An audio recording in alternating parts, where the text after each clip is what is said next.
Oh, right, yeah, this is the second part of that. This is Braden's request. This is the second part of that New World Order, secret societies, biblical prophecies. Yeah, this is the second part. So, yeah, let's go.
Let's go forward a bit till we get to some info.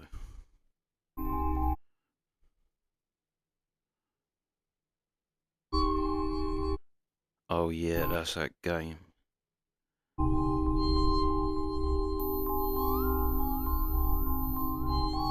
I think it is called like the Illuminati or something, isn't it?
On September 10th, 2001, one day before 9/11, Secretary of Defense Donald Rumsfeld announced from the Pentagon that $2.3 trillion was unaccounted for in the budget of the Department of Defense. Rumsfeld promised change, but the next day, the world changed. More money for the Pentagon when its own auditors admit the military cannot account for 25% of what it already spends. According to some estimates, we cannot track $2.3 trillion in transactions. $2.3 trillion with a T. That's $8,000 for every man, woman, and child in America. One day later, That's the crazy. object that struck the Pentagon coincidentally hit the building's accounting division, making this loss impossible to trace. Secretary Rumsfeld was coincidentally part of a powerful fascist think tank which called for an American hegemony based on a catastrophic and catalyzing event, like a new Pearl Harbor.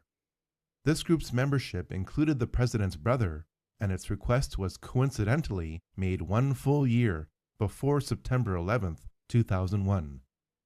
If you question the official conspiracy theory of 9/11, you must eventually deal with one of the most powerful motives in history: money. 9/11 was a way for 38 corporations to create hundreds of billions in profit from their foreknowledge of the event. Corporate bets were made against companies that would be negatively affected by 9/11 through put options in the stock market. 9/11 was an insurance fraud that made a net profit of over $3.5 billion for leaseholder Larry Silverstein on buildings that were white elephants. It was also a way to cover up the theft of over $2 billion in gold and silver. 9/11 was a way to manipulate oil prices higher by restricting current and future supply. The 9/11 attacks were used to cover up the clearing of $240 billion worth of bonds designed to fund a covert economic war against the Soviet Union with a focus on its oil and gas. The 10-year bonds were created in September 1991 and were set to mature on September 12, 2001. Most importantly, 9/11 was the event which justified the start of the ongoing war on terror abroad and at home, whose cost to date is over $6 trillion and growing. If you want to know how 9/11 could possibly be an inside job, start with a total of at least $10 trillion. 9/11 is only a microcosm of the financial system that profits from deception, debt, and death.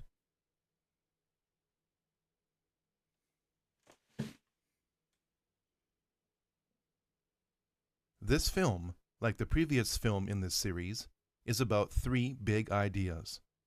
Most of the evil in this world is highly coordinated and is fulfilling biblical prophecy to the letter. Historical and current events are being influenced by evil to make the appearance of the Antichrist highly probable within a generation. Though the world is not yet in an apocalyptic state, the forces of organized evil affect... Here's the thing, right? I don't think the end times is coming, and I think they are pushing a biblical. They're trying to bring it about, but I do think that they are. The powers that be are trying to create biblical scenarios that mean the end times is coming in order to hurry about the end times. However, it's not. I don't think it's the end times yet, and I think that God, because if you look, there is an insane revival of Christianity all over the world, not just like even in the Western parts of the world. People are going to Christianity where no one was before. But like then you've got like people like Muslims in the Middle East. All these people that are converting to Christianity, and I think that is God. The end times ain't ready yet, but they're going to bring about the end time conditions, and it's going to be shit for everyone. But God is going to stop it by making everybody, well, not making everybody Christian, but making Christianity the core thing again. Because it is weird that so many people seem to be going towards Christian things all of a sudden. And you have these, that's why I don't think the end times is coming now. Otherwise, we wouldn't all have a push towards Christianity. It's all now and must be resisted like never before.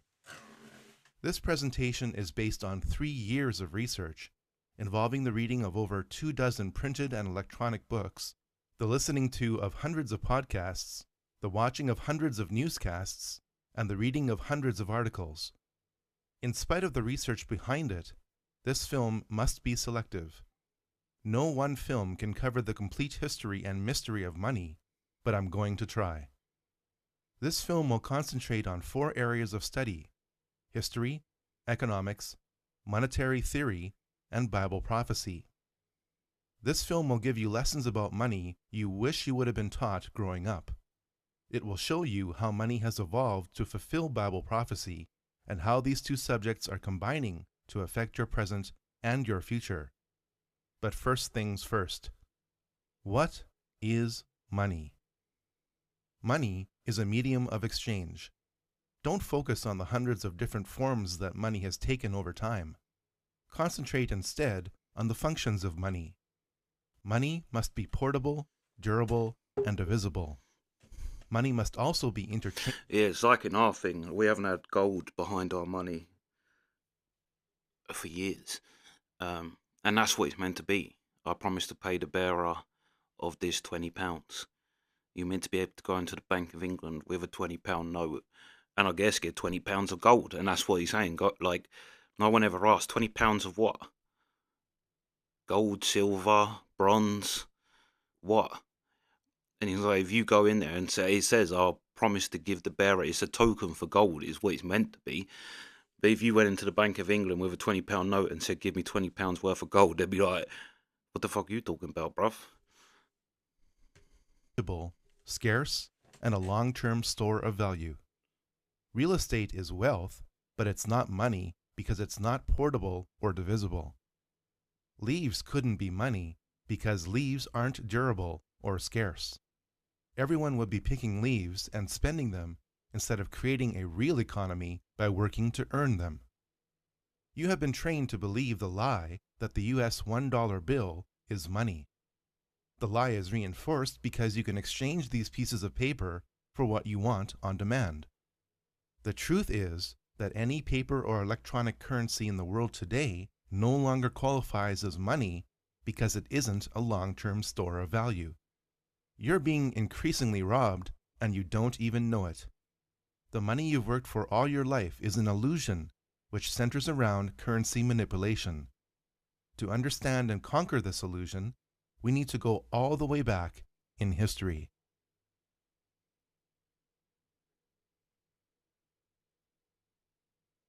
Most history and economics textbooks will incorrectly tell you that the world's economy started with barter.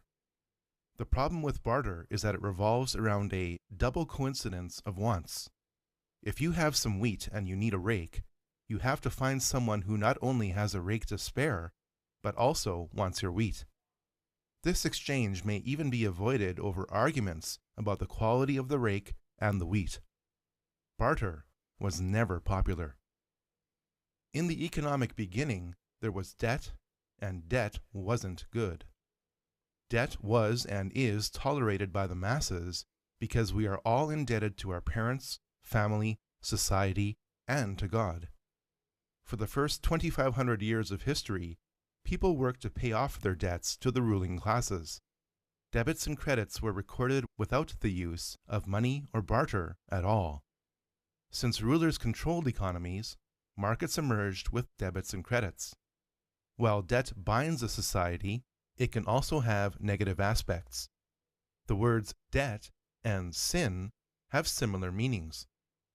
Debt enslaves, so does sin. Forgive us our debtors. Debt can be imposed upon you by tyrants, created by bad personal decisions, No, forgive or our both. debts. While the economy inside and between empires revolved around debits and credits first, and barter a distant second, this cashless economic system was vulnerable to hostile takeovers by foreign rulers through war. War was usually about money, and the people of an empire were the money of an empire through slavery. Money also began to increasingly revolve around gold and silver. The first biblical example of currency manipulation in the Kingdom Age offers lessons for us all. Genesis 47 details the economic and human effects of the famine that had a grip on Egypt. Joseph, a believer in God, was second in command of this pagan empire. This was because God gave Joseph the correct interpretation and content of Pharaoh's dream, unlike Pharaoh's pagan sorcerers. The dream focused on 7 years of plenty, followed by 7 years of famine. Joseph ordered the excess corn crops of Egypt to be stored up for the next 7 years to survive the famine that he knew about in advance. He collected vast sums of money that people within and around Egypt were giving him for food as the famine became a progressive reality. But instead of recirculating money back to the people, Joseph stored it up. The end result of this intentional currency failure was progressive slavery for the people and absolute ownership for Pharaoh. Gold and silver were transformed from bartering commodities into currency through coinage. The first coins were issued in Lydia around 600 BC. Kings issued coins of gold and silver to pay for traveling armies. To collect taxes, a king demanded that its subjects, including soldiers, return a percentage of the coins.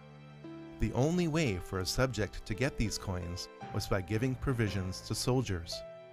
A king could create more money by winning a war, confiscating foreign gold and silver, and recasting it into his own coinage.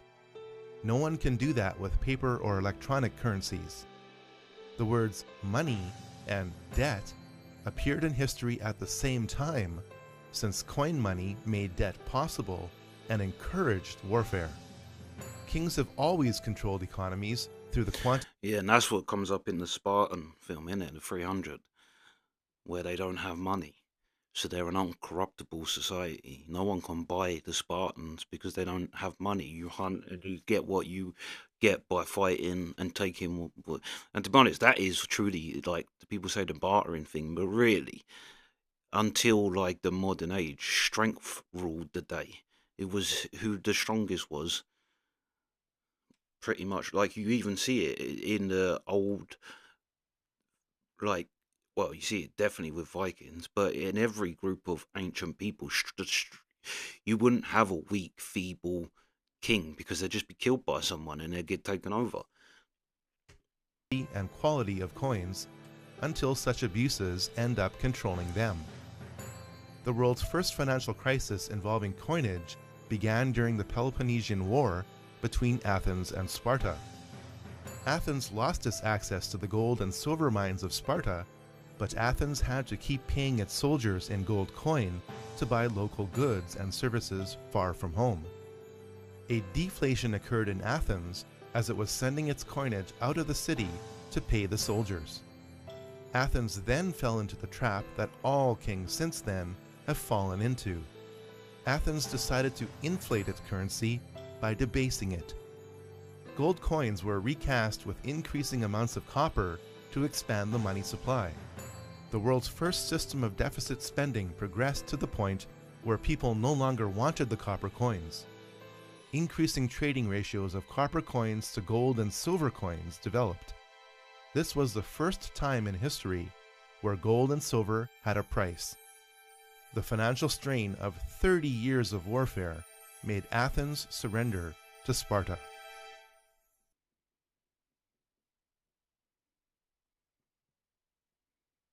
A money-changing class emerged as coin money flowed from kings to merchants. Julius Caesar tried to diminish the power of the merchant money changers by reforming usury and land ownership laws. In 48 BC, thanks to successful military conquests, Julius Caesar minted large supplies of coins for everyone's benefit. The people loved him for the plentiful money supply. Julius Caesar was murdered by senators who were often money-changing merchants.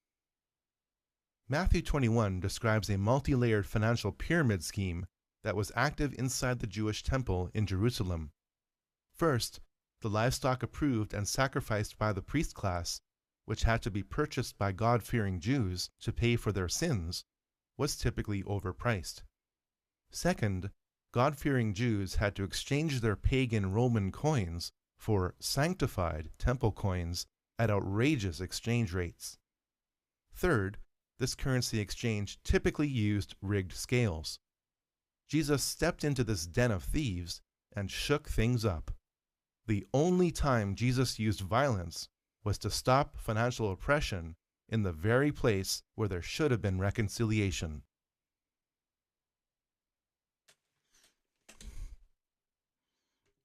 Yeah, that's why I think Aragon is based off of Jesus. Aragon is Jesus. He's a perfect character. Like, it even has the point he doesn't cheat on his, like, he doesn't do anything wrong. But and the Return of the King is, and Tolkien was a Christian. Like, he wrote Christian ethics into Lord of the Rings. But I saw a video saying that they spoiled Aragon's character from when he faces the mouth of Sauron at the gates of Mordor, and he throws him Frodo's armor. and says, it's over, we got him. But he's lying to him, and then Aragon rides next to him and pulls his swords and cuts him off, and it goes against, that's not in the book, and it goes against the character of Aragon because he's a good person and he wouldn't attack a messenger. But if it is what I think it is, that Aragon is based off of Jesus, then it kind of does still play into his character, because Jesus smashed up the temple. He had that burst of anger when he saw something happen. So you can argue that Aragon's, by having the bit of him cutting the head off of it, what's his name, it hasn't ruined Aragon's character, because Jesus lost his temper once at that point. But that's crazy with the, oh yeah, you need holy ones, you need holy coins, and you get one holy coin for 1,000 evil coins. Paper money emerged in China in the 11th century as a way of making large transactions more convenient. Paper money, up until the late 20th century, was always regarded as a substitute for real wealth, which was gold and silver. The idea of paper money was brought to the West by explorers like Marco Polo. The goldsmiths of Europe, who adopted the idea of paper money, noticed that most people kept most of their metal money in the secure goldsmiths' vaults. Only a fraction of what was stored there was in circulation among the people at any time.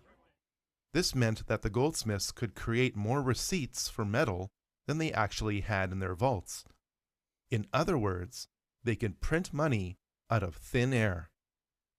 The goldsmiths of Europe observed something else. When they made money easier to borrow, the amount of money in circulation expanded, causing prices to rise through increased demand. When the goldsmiths made loans harder to get, the amount of money in the economy would decrease and prices would fall. The goldsmiths knew that they could buy things at a low price with other people's money, then lend out more money to cause prices to rise. The goldsmiths would then sell their assets at a higher price. This cycle would be repeated to the advantage of the goldsmiths and at the expense of everyone else.